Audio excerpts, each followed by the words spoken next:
여러분 안녕하십니까. 랜드풀에서 분양권 강의를 맡고 있는 박형수입니다. 반갑습니다. 자, 이제 3기 신도시, 그 중에서 이제 첫 번째 스타트로 해서 나가는 게 인천 계양입니다. 인천 계양. 그래서 7월 15일 날 예정이 되어 있죠. 그래서 사전 청약을 그때서부터 이제 접수를 받는다고 합니다. 그래서 그동안 매스컴에서 3기 신도시 사전 청약하면서 계속 어그로 좀 끌었죠. 예, 저도 마찬가지로 계속 이제 어그로 끌고 했는데 드디어 이제 진짜 사전 청약을 여러분들이 접수를 해야 될 타이밍이 왔습니다. 그래서 그 중에서도 이제 첫 번째 스타트죠. 인천 계양. 이걸 가지고 여러분들하고 같이 들여다보고자 합니다. 자, 인천 계양은요. 여기 이제 보시게 되면은 3기 신도시 홈페이지 나와 있고요. 그 중에서 인천 계양. 여기만 따로 해서 나와 있는 카테고리가 있습니다. 여기 같은 경우는 3과 1, 문화가 하나가 되는 직주일체 도시. 우리 옛날에 부동산 투자를 가지고 이야기할 때 뭐라 그럽니까? 항상 직주 근접, 직장, 그리고 이제 주거. 가까이 있으면 좋습니다 라고 해서 이야기를 했던 거죠. 안 그러면은 KTX를 타고서 GTX를 타고서 그 먼 거리를 그 많은 교통비를 내면서 왔다 갔다 해야 되는데 집 근처에 있다 그러면 굉장히 편하고 좋거든요. 저도 제 사무실이 우리 집 근처에 바로 옆에 블럭이 있습니다. 그래서 굉장히 편해요, 진짜. 그런데 이제 뭐 나중에 뭐 다른 곳에 뭐 출퇴근을 하게 된다든지 이렇게 했을 때는 길거리 위에서 뿌려지는 시간과 기름값과 이런 것들이 굉장히 아쉬운 거죠. 업무를 볼 수가 없으니까 이런 부분도 업무 공백이 생기니까 이제 굉장히 아쉽고, 근데 확실히 가까이 있다 그러면 굉장히 편하고 좋기는 좋더라고요. 예. 도시 정비 사업을 한다든지 어떤 그 도시를 잡고서 계획을 할 때 무조건 자족 도시라는 개념을 많이 사용을 합니다. 그 얘기 뭐냐면은 어디에 종속되지 않고 이 자체 내에서 일거리가 있어갖고 이 근방에 사는 사람이 이 근방에서 출퇴근하면서 여기서 다 해결이 되게끔 하고자 하는 게 원래 기본 목표예요. 그래서 자족도시의 기본은 이 안에서 삶이 있는 건 무조건 기본이고 일자리가 같이 창출이 돼야 된다는 게 기본 전제 조건이 돼야 되는 거예요. 자, 이제 밑으로 내려가서 좀 내용을 세부적으로 살펴보도록 하겠습니다. 자, 인천 계양 여기 나와 있죠. 인천 계양 공공 주택 지구라고 해서 나와 있고요. 여기는 구련동, 동양동, 박촌동에서 뭐 병방동이랑 상해동까지 해서 이 일대를 가지고 이야기를 합니다. 지도 나중에 보시게 되면은 이해하시게 될 것 같고요. 자, 인천광역시 그리고 LH랑 인천도시공사랑 해서 같이 진행을 합니다. 그리고 이제 26년까지 해서 과업기간이 정해져 있는데 26년까지 되려나 어떻게 되려나 그건 좀 모르겠습니다. 아무래도 다른 데는 이 다 기간이 26년, 27년 말로 해서 12월 달까지로 잡혀져 있는데 그래도 인천 계약은 먼저 시작을 했기 때문에 요 기간까지는 끝나게 되지 않을까 이제 그럴 가능성이 좀 있습니다. 예, 계획대로 추진이 될 것 같고요. 다른 데는 아직 뭐 토지 매입이나 이런 데서 조금 문제가 되는 부분이 있었기 때문에 좀 쉽지는 않을 것 같고, 예. 그리고 여기는 17,000호의 주택이 들어갑니다. 그러니까 17,000세대가 들어간다 생각하시면 되고, 그러니까 총 인구수는 한 39,000명 정도, 그러니까 한 4만 명 가까이 들어가게 되는 도시가 됩니다. 그러니까 사이즈가 굉장히 크죠. 예, 작은 사이즈 아닙니다. 사실 이것도. 자, 지도로 해서 보시게 되면 이제 서울의 서쪽이죠. 그러니까 인천과 서울을 연결하는 그 과정, 관문이라고 생각하시면 되고, 부천이랑 또 같이 있습니다. 부천 대장지구도 이제 같이 진행을 하는데, 그거 이제 같이 보실 거고. 자, 지도상으로 해서 보시게 되면은, 김포공항이 같이 있습니다. 그죠? 김포공항이 바로 옆에 있고, 여기 서쪽으로 보시게 되면은, 요렇게 살짝 꺾여져 하고, 요렇게, 예, 지도가 하나 보이시게 될 겁니다. 이 지역이죠. 여기가 인천 계양이고요. 그리고 아래쪽 여기가 부천 대장 공공주택지구가 되겠습니다. 자, 여기 같은 경우는 일단 보시게 되면 제일 처음에 눈에 보이는 게 뭐냐? 자, 요거 JC 있죠? 130번 도로예요. 자, 그리고 여기서 인천 1호선 예, 박촌역이 가까이 있다는 거 요거 하나 봐두시면 될 것 같고요. 계양RC 나와 있고 서원분기점 나와 있고 이거 서울 들어가는 길 역시 나와 있고요. 예, 그리고 조금 더 아래쪽으로 해서 내려가서 보실게요. 그렇게 되면은 여기 지하철 7호선이죠. 예. 그리고 아래쪽에는 1호선 지하철 라인이 있습니다. 그러니까 아까 위에서 봤었던 그 박촌역에서 지하철 인천 1호선을 타고서 쭉 내려오시게 되면은 여기 1호선하고 7호선하고 만나는 지점이 있기 때문에 여기서 환승을 하셔야 되는데 그 환승이 좀 만만치는 않을 것 같습니다. 자, 도로 상황을 먼저 말씀을 드리자면은 그러니까 인천 계양이랑 그 입지 자체를 생각해서 보시게 되면은 여기 있는 사람들은 거의 다 일단 서울로 출퇴근하든지 뭐 인천으로 왔다 갔다 하든지 하는 그런 사람들일 텐데 그러면은 1호선이나 7호선으로 해서 다이렉트로 연결이 돼 있었고 서울이랑 바로 들어갈 수가 있으면은 좋은데 그게 안 돼 있는 상태에서 환승을 해야 된다는 게, 그리고 이제 그 환승이 만만치가 않다는 게 그게 좀 문제죠. 아니면 여기 위쪽에 보시게 되면은 서울 쪽으로 들어가는 길들이 그래도 좀 많이 잡혀져 있으니까, 그리고 이쪽으로 해서 이제 들어가는 길들도 있고 하니까, 그래서 뭐 도로교통은 그래도 연결이 좀 많이 되어 있지 않냐 생각하시는 분들이 계시는데, 여기가 제가 흔히 그 표현을 하는 게 있죠. 헬게이트. 이 길도 만만치가 않습니다. 얘가 보통 만만한 길이 아니기 때문에 도로교통을 생각하시는 분들도 역시 어떻게 보면 좀 까마득할 수도 있습니다. 그래서 지금 여러 가지 이제 광역 대책을 가지고 있기는 하는데 보통의 경우는 그래도 막히긴 하더라고요. 경기 광주도 마찬가지예요. 3번 도로 이제 새로 뚫어놓고 크게 확장을 해서 원래 있던 3번국도 말고 그렇게 해서 만들어 놨습니다만은 그것도 역시 메어 터지고, 그리고 경강선도 역시 뭐 옛날서부터 많이 운영을 하고 있습니다만 역시 출퇴근 시간에 굉장히 메어 터지고 그러죠. 그래서 아마 여기도 SBRT라고 해서 들어간다고는 하는데, 그렇게 해서 한다 할지라도 여기에 대한 교통이 뭐 근본적으로 획기적으로 뭐 발전을 하게 된다든지 이제 그렇게 해서 진행을 하기는 조금 어렵고, 그 관보 있죠, 관보.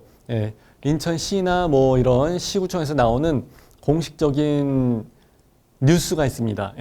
거기서 보시게 되면 이제 이 교통에 대한 대책이 이제 총 마무리가 되는 게 26년도 이후이기 때문에 얘네들이 계획대로 먼저 입주를 하게 되면은, 그러고 난 다음에 1년이나 2년 후에 교통이 다 이제 완공이 되는 타이밍이 됩니다. 그렇기 때문에 아마 처음에 입주를 했을 때는 조금 교통에 대한 부분이 어려워지지 않을까. 그리고 이제 교통이 다 완성이 된다 할지라도 조금 나아지기는 하겠지만, 그럼에도 불구하고 획기적인 그런 것까지는 기대를 하기는 조금 어렵지 않을까.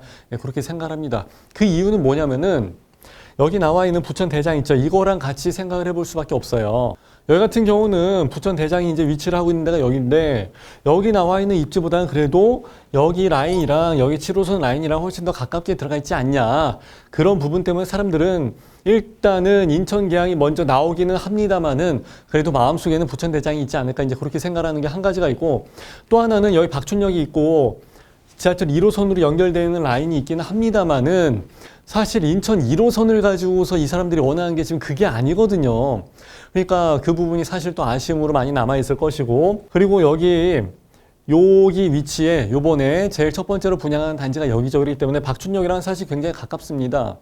뭐 걸어서 한 뭐 7, 8분 정도 거리라고 하니까 충분히 출퇴근할 때 도움이 될 수 있는 거리긴 하죠. 그런데 여기서 1호선 타고 내려가는 게 그 원하는 바가 아니고, 또 한 가지는 부천 같은 경우는 나중에 여기서 연결이 되는 라인이 인천 계양 쪽으로 해서 연결되는 라인이 생긴다고 하니까 과연 여기쯤에다가 한 가지 더 지하철역을 빼주지 않을까. 그게 아니면 완전히 없어져 버리니까 이런 부분이 이제 핸디캡이 되고 있는 거예요, 사실. 그래서 부천 대장 쪽을 생각하신 분들은 아무래도 좀 더 여기보다는 여기를 좀 더 많이 비중을 두고 있지 않을까. 이 근방에 사신 분들은 아무래도 인천 계양보다는 부천 대장 이쪽으로 해서 사람들이 많이 보고 있게 되지 않을까 생각이 드는 바고요. 그리고 여기에는 인천 계양에도 지금 아까 말씀드린 그 직장 그런 거의 개념으로 해서 이제 판교처럼 꾸며 놓으려고 생각들을 많이 합니다. 이제 그러다 보니까 여기에서도 많은 일자리 창출을 위해서 뭐 테크노밸리라든지 이제 그런 거를 좀 갖춰 놓으려고 하는데, 그런 거를 갖춰 놓으면서 지하철역이 연결되는 거 하나를 빼주지 않을 거냐, 그것도 하나 없이 그냥 테크노밸리를 만들어 놓고 그냥 끝낼 거냐, 그 얘기가 많이 나오고 있습니다. 그래서 이거는 아직 확정된 사안들이 아니기 때문에 일단 가봐야 되는 문제일 것 같고, 지금 현재 나와 있는 교통대책으로는 SBRT로 해서 위쪽으로 연결되고 아래쪽으로 연결되고 하는 거, 이 라인을 가지고 생각해 보는 거 말고는 지금 뭐 다른 것까지는 아직 미정인 상태입니다. 그래서 아무래도 부천 대장 쪽으로 해서 사람들이 많이 기울여지게 된다는 거, 이 말씀을 좀 드리고 싶은 거고, 그런데 그렇다고 해서 모든 사람들이 여기 청약을 안 하고 여기다 청약을 한다, 이렇게 해석할 수 있는 문제는 아니에요. 왜냐하면 각자의 주거 환경이 다르고, 그리고 청약 가점이라든지 이제 이런 부분이 다 다르기 때문에 여기에 대해서는 전략적으로 좀 선택을 해야 될 필요가 있을 것 같아요. 첫 번째로 여기 같은 경우는 요번에 나가는 물량이 뭐 한 1,050개 정도 물량이 나간다고 그러죠. 1,050개 정도의 물량이 나가긴 나가는데, 이게 끝나고 난 다음에는 곧바로 이어지는 게 아니라 나중에는 1년이 좀 지나가고 난 다음에 그때서야 나머지 물량이 이제 여기서 좀 나오게 되는 거예요. 그러니까 2차 물량이 여기서 나올 때까지 시간적인 텀이 좀 길죠.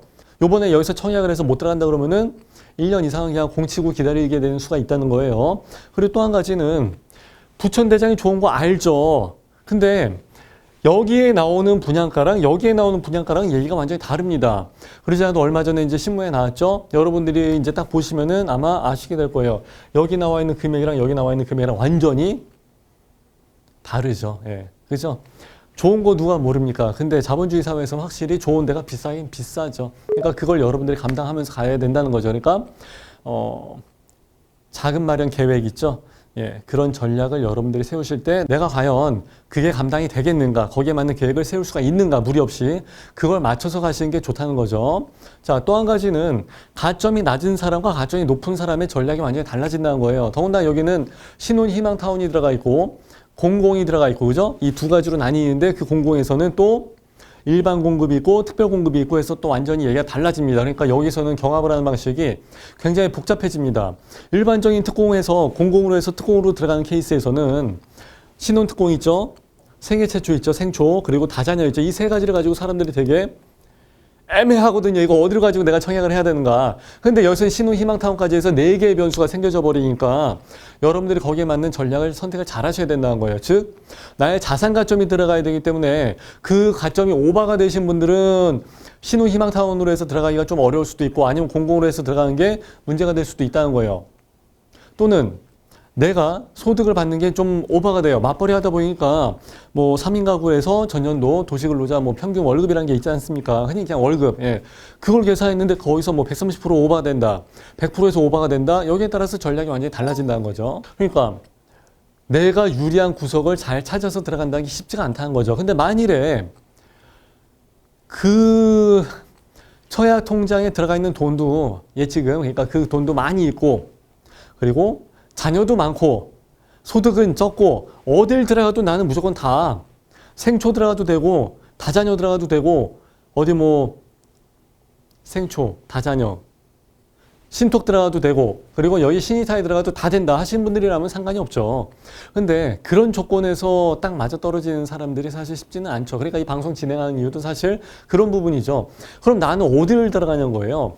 이런 사람들은 일단은 나는 무조건 부천 여기 대장이 좋으니까 이것만 기다릴래라고 해서 생각할 수는 없다는 거죠. 그런 사람들 여기 들어가면 다 떨어집니다. 신혼희망타운에서도 1단계가 있고 2단계가 있어요. 1단계 가점에서 3점, 3점, 3점 들어가서 9점이잖아요. 거기서 점수가 빠진 사람이 없어요. 8점 들어간 사람도 잘못하면 떨어지니까 거기선 거의 다 만점 들어갑니다. 그러니까 결국 2단계 점수에서 12점 가지고 해서 90, 11점 정도는 돼야지 어떻게 좀 기대를 해볼까 하는 상황인데 그거 아닌 다음에는 사실 거의 다 떨어지죠. 그러면 인천계양에서 여기서라도 먼저 청약이 되든지 아니면 여기서 떨어진 사람이 여기까지 온다든지 그러면 이해를 하겠는데 그냥 여기서 넣지도 않고 여기 와서 떨어져 버린다 그러면 기회가 두 가지가 다 날아가 버리니까 그런 점이 굉장히 아쉬워진다는 거죠. 여기 와서 떨어질 것 같았으면 그런 사람들은 떨어지고 난 다음에 생각하는 게 여기가 좀 좋아 보입니다. 그래도 차는 어떻게든 마련할 수가 있거든. 그죠? 뭐 60개월 무이자를 하든 뭐 120개월을 하든 뭐 어떻게든 마련해갖고 중고차를 사든지 간에 어떻게든 출퇴근을 한다든지 해서 커버를 할 수가 있는데 이제 와서 다 떨어져 버리고 난 다음에 기회가 없다는 거죠. 그러고 난 다음에 그 다음 연도에 한다든지 나중에 먼 훗날에 여기 들어와서 다시 뭐 2차, 3차 거 물건을 잡는다 생각해 보면 그때 가서 분양가는 요번에 나왔던 그 분양가랑 완전히 다른 분양가가 된단 말이에요. 제가 항상 말씀을 드리잖아요. 분양가는 맨 처음에 나왔던 분양가보다 더 낮게 나오는 과정이 결국은 그런 경우는 없다고 말씀드렸잖아요. 지금처럼 분상제에 걸려갖고 정치적인 외생 변수가 들어가서 강제로 이렇게 시장에 에펙이 들어가지 않는 이상은 다시 한번 정상적인 시장 원리에서는 이렇게 해서 금액이 떨어져 있는 상태로 나오기는 쉽지가 않죠. 더군다나 지금 어차피 분상제 들어가 있는 상황이잖아요.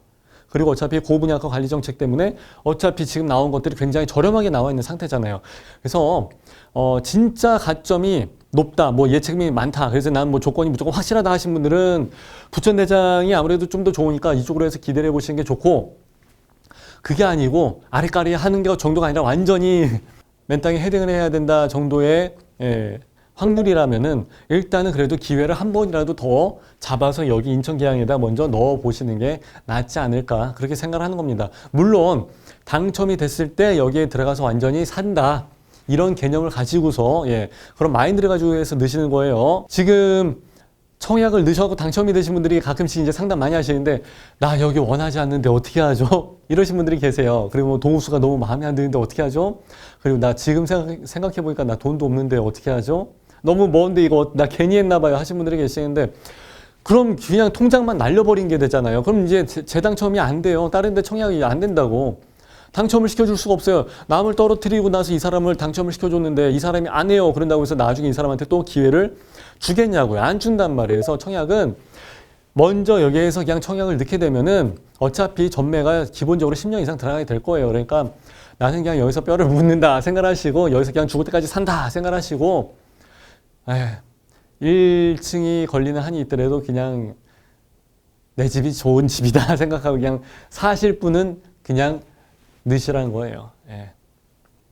안 그러면 뭐 욕심은 많고 돈은 없고 다 이건 안 되고 저건 안 되고 하는데 무조건 뭐 좋은 데를 기대한다. 그렇게 되면 뭐 다 떨어지는 거고 사실. 예.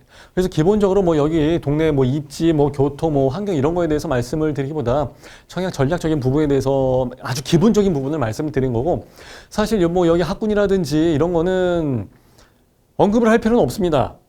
왜 그러냐면 어차피 여기는 신도시 개념이잖아요. 그죠? 3기 신도시. 그렇기 때문에 학군, 교통이라든지 뭐 여러 가지 쇼핑, 주거, 문화, 생활 이런 것까지 해서 뭐 숲세권까지 여기에 필요한 모든 것들은 여기에 다 풀 패키지, 풀 서비스로 해서 다 세팅돼서 들어갑니다. 그러니까 신도시죠. 그러니까 거기에 대해서는 뭐 학군이 부족하다든지 뭐 이럴 문제까지는 없을 것 같아요. 그러니까 그거는 크게 걱정을 안 하셔도 되고요. 뭐 쇼핑이 없다 그러면 인터넷 쇼핑하면 되니까 어떻게든 그런 것들은 다 커버가 됩니다. 그래서 생활하는데 부족함이 없을 것 같고, 참고로 여기가 녹지 면적이 상당히 비중이 높습니다. 22% 정도까지 나온다고 하니까 그 부분은 아주 숲세권 그 자체, 도시공원 자체라고 해서 생각하시면 될 것 같아요. 네.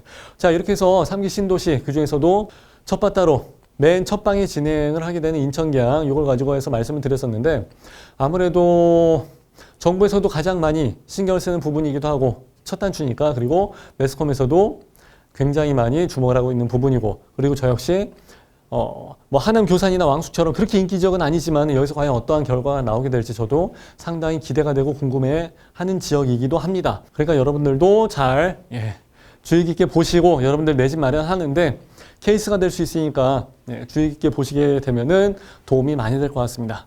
자, 이렇게 해서 오늘 인천 계양 첫 단추 한번 전략적인 부분을 가지고 들여다봤습니다. 저는 다음번 또 다른 방송으로 해서 뵙도록 하겠습니다. 감사합니다.